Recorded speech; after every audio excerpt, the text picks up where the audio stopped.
Hello friends, कशा आहात तुम्ही सर्व.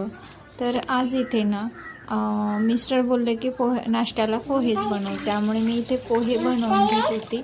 आणि पोहे बनवत सुद्धा शिव आला आणि शिवला रोजची माझ्यासोबत सवयच झालेली आहे आणि मलासुद्धा तो आल्याशिवाय काम पूर्ण होत नाही. मलासुद्धा तशी सवय झालेली आहे.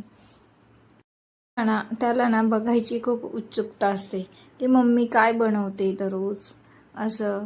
आणि प्रश्न तर इतका विचारतो ना, बापरे, विचारित नाही असा. पोहे रेडी झाले आणि शिवने सुद्धा असा नाश्ता केला. शिव आंघोळ करून रेडी झालाय, हो ना.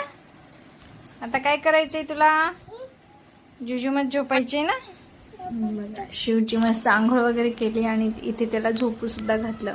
नंतर मी स्वयंपाकाची तयारी करून घेतली. स्वयंपाकामध्ये काही नाही, आज मेथीच करायची होती. मेथी स्वच्छ पाण्याने धुवून घेतली. एका साईडला आपलं मुगाची डाळ असते ना, ती सुद्धा मी इथे भिजत घालून घेतली. नंतर भाजीसुद्धा रेडी करून घेतली.